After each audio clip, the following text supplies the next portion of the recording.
If you ever want to know what the Dems are up to, just listen to what they accuse you of doing. Take the word weird. It was first uttered by a guy named Tim Walz, directed at another guy called J.D. Vance.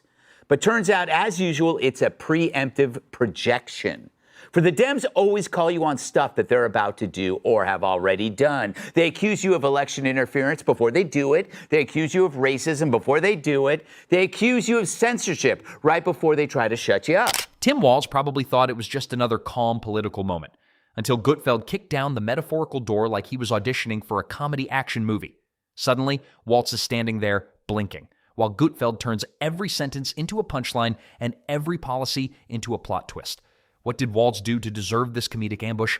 And why is Gutfeld acting like he caught him stealing snacks from the green room? Stick around. This one gets wild fast. Politico writes this piece on the body language from the debate, claiming that it speaks volumes. Yeah, it says that Walz lost, but one of them, Politico says, is like Walz's wide eyes showed his passion and emotional intensity. Can we show that? There is his wide eyes. That humans would widen their eyes to convey that danger is... Forget the warm-up. Gutfeld doesn't even ease in. The moment he clocks Tim Walz, he handles him like an abandoned lost and found item nobody wanted, turning Walz's political misfires into a full-blown sitcom routine about a man perpetually stunned by disasters of his own making. He's portrayed as the guy who shows up to fix a leak with a bucket full of other leaks, grinning proudly like it's all part of some master strategy no one else can see. Amazing how they operate one way when they're running, and then when they lose and get humiliated, all of a sudden they have these solutions, and they're all the things they're telling you to do. Like, why are you trying to trash one of the most successful companies in the world, you moron? And they never did that because they all used to love Trump when Trump was giving them money. Yeah. Then Trump became like Rodney Dangerfield in Caddyshack. Yeah. He crashed their party, showed up at the White House, and he was just like, hey, you know what? We should put like a casino over there, an MMA ring over there. Yeah. You know, this place. The commentary didn't tiptoe. Nope, it sprinted. 1 minute, Walz was being discussed like a regular political figure, and the next, he had been mentally transformed into a sitcom character who genuinely believes he's delivering Churchill-level decisions while the rest of the cast looks into the camera like they're on The Office. This expert also claimed that Walz pointed directly at the camera, which means he wants you to pay attention. This is... I mean, I just... I hope this person wasn't paid by Politico. But to your point in the beginning, to the question, this is exactly why everyone hates mainstream media. And it is so hypocritical, by the way. Do you remember when the same fashion experts, and this one was for the New York Times, analyzed the RNC and DNC and said how Walz wore Filson, and that made him a man of the people. But then when he showed up in a suit, it was an elegant representation. The jokes came fast. One comparison painted Walz like he was leading a motivational boot camp for overexcited substitute teachers. Another extended that imagery into the political rally equivalent of a pep rally, where someone gets way too excited about spelling the school name correctly. The comedic punches landed so smoothly that even the camera crew probably wanted to stop and laugh, but didn't because bills still need to get paid. You of being weird, you just know the party of drag queen story hour, fat activists, and feminists supporting Hamas have really something freaky up their sleeves. Now, Walz is weird, but he disguises it under the costume of phony compassion, a fake politician who masks destructive ideas under the guise of empathy. At a 2017 town hall, he implied 10-year-old boys should be able to invade girls' bathrooms because it's all about safety. Quote, as a teacher, my number one responsibility in the classroom is the safety, security, and belongingness of every single child in that room. Walz's public leadership era got framed like an epic storybook, except instead of warriors and dragons, it had awkward budget meetings and speeches that sounded dramatic only to the person speaking them. Gutfeld sliced right through that fantasy, describing it like the kind of bedtime story that puts kids to sleep in 0.3 seconds. Not because it's peaceful, but because it's aggressively boring. Been one of the Three Stooges, just like... Yeah. I was waiting for an anvil to I fall go on back his to head. Walz was shocked. He's like, he likes me. He really likes me. He was writing notes going, ha, I told you he'd like me, guys, if I was just myself. Be myself. He made a friend that day. That's why Walz was like, huh? You're not going to bring up any of the I've been a part of? It was like It's a true. meerkat, a weird meerkat. We're going to have lunch. The comedy snowballed. Walz's public decision-making style was likened to someone picking items off a restaurant menu by closing their eyes and circling. His governing style resembled a round of charades where no one actually knows the word and everyone just claps anyway because they're tired. The mockery wasn't angry. It was delightfully theatrical, like watching a roastmaster describe a politician as a motivational poster that got left out in the rain. Then came the breakdown of his big dramatic announcements. The commentary turned them into moments staged with the intensity of a blockbuster movie trailer, only for the reveal to be something anticlimactic like we're improving office filing procedures. Gutfeld didn't need quotes or drama. The visual metaphors alone did the demolition. Walz's grand declarations became the equivalent of someone claiming they climbed Everest, but meaning they walked up a steep driveway while complaining.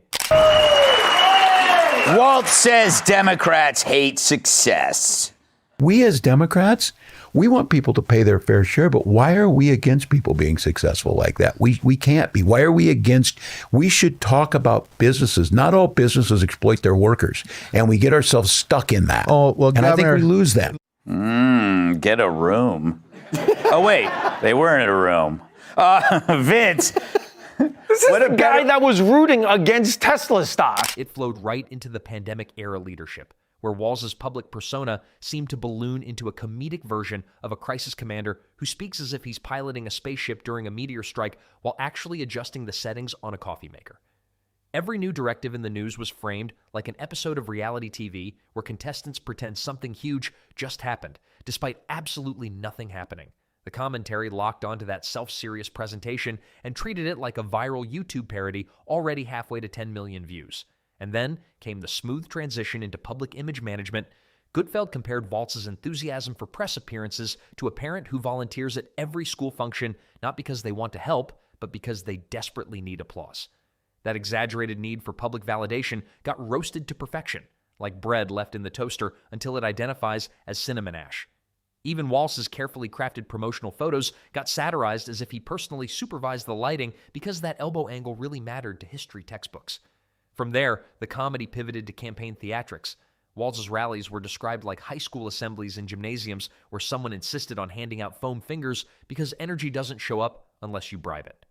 Gutfeld painted those speeches like dramatic monologues in community theater, said with heroic intensity, but directed to an audience thinking more about whether they left the oven on at home. Is they are male or female and they just go in that bathroom and use it, end quote. Sounds so folksy, you know? Belongingness. Yeah, they'll be belonging in therapy with this guy at the helm. But whose expertise does he rely upon for his Midwestern takes?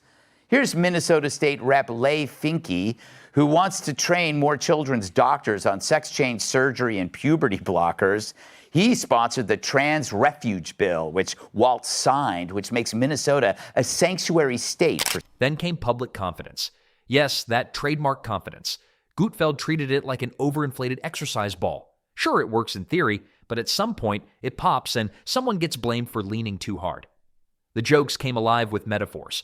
Walz strutted through the national stage in his own mind like the captain of a starship, even though the rest of the cast thinks they're on a school bus headed for a field trip to the local museum. Every heroic self-image got shattered into confetti by Gutfeld's sarcasm. Not angry, just mercilessly amused.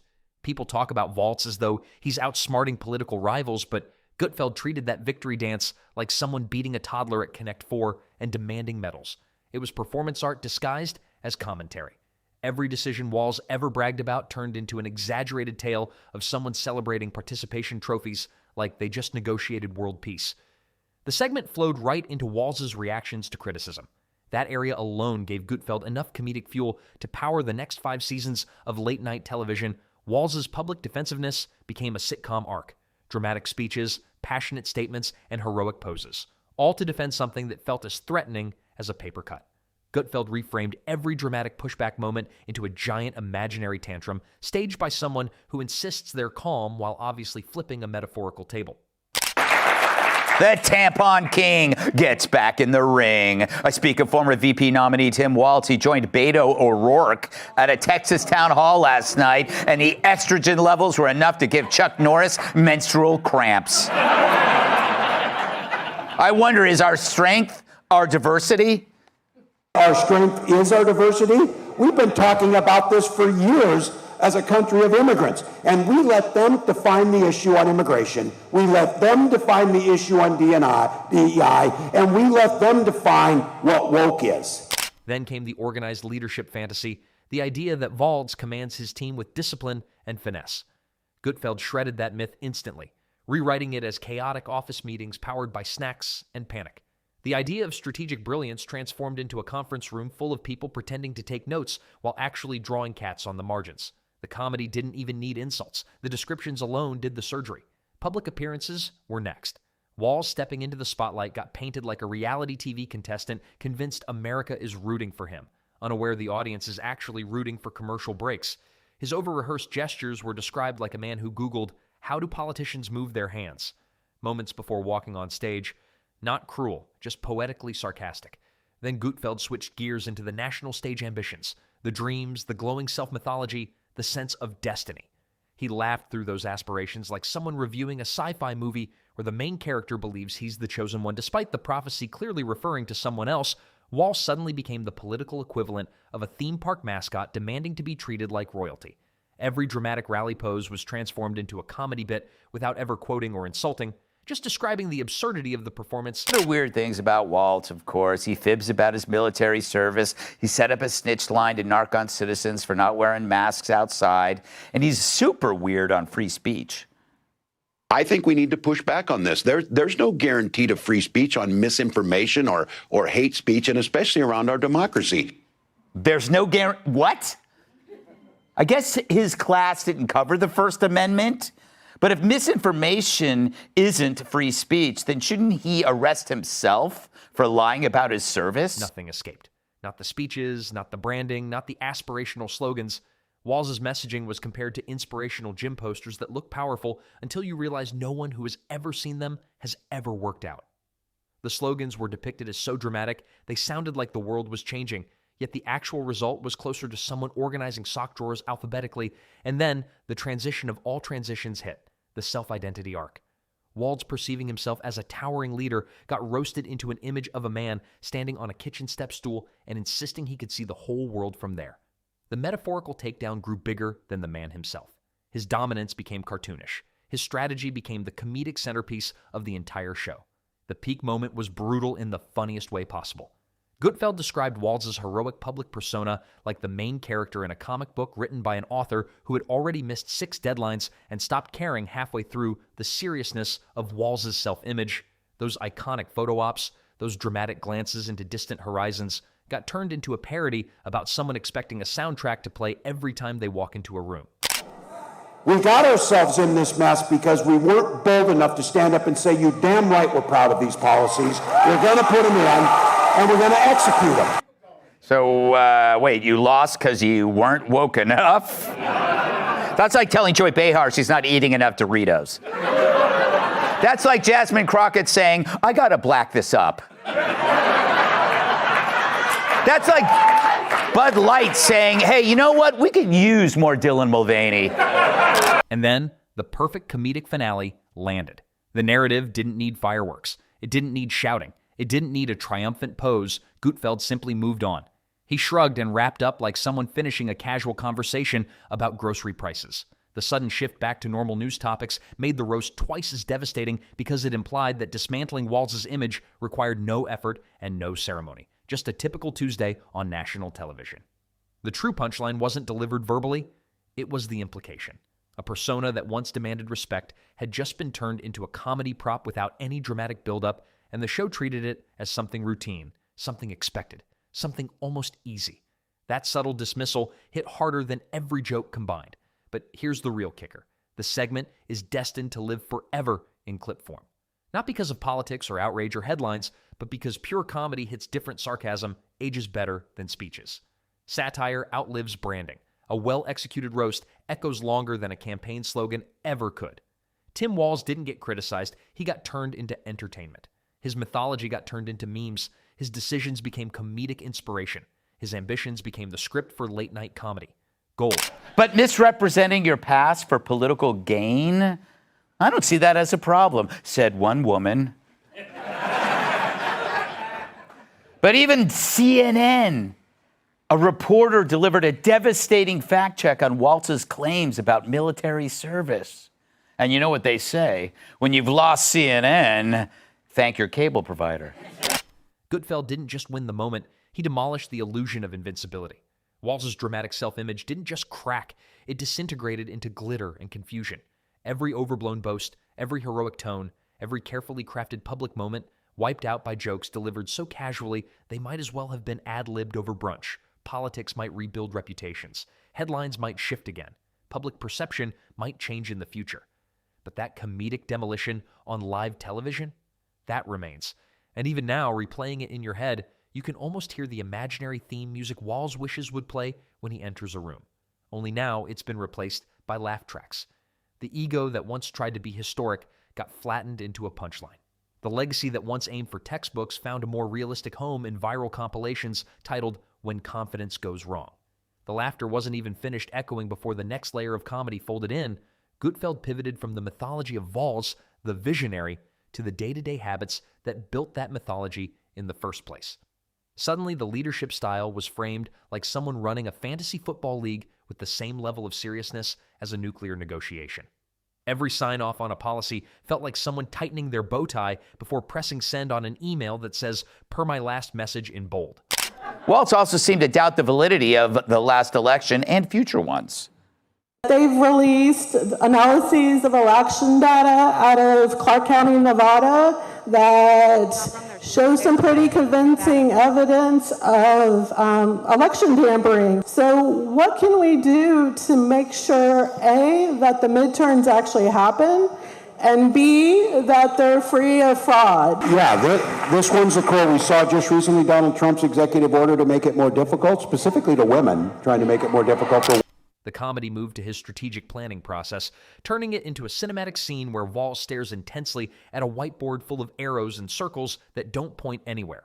The dramatic pause, the thoughtful expression, the heavy sigh, portrayed as the climactic moment before the final decision, which somehow ends up being something that solves nothing but looks great. In a newsletter, Gutfeld painted Walz like a man who writes "work hard" on sticky notes and believes that constitutes a roadmap. And then came the pièce de résistance. The self-reinvention narrative, Gutfeld peeled it apart like wrapping paper on a present that turns out to be socks. Walz's shifting public tone became an image of someone trying on personality traits like outfits in a department store dressing room confident leader. Too tight. Humble public servant. Too scratchy. Tough negotiator. Sleeves too long. The result? A rambling patchwork of styles stapled together with the conviction of someone who thinks charisma can be assembled using YouTube tutorials, the final comedic layering focused on image control, reaching almost spiritual levels. Gutfeld described Walz prepping for camera time like a movie star waiting for a slow-motion wind machine that never turns on. Every photo op became a sacred ritual. Every press appearance became a pilgrimage. The show treated each performance like an action scene. Yet the stakes never rose above, say something vaguely motivational and stare at the horizon like it owes you money. The punches never needed to be angry because the comedy powered itself. Walz didn't fall because someone pushed him. He slipped on the banana peel he had placed for his own dramatic entrance.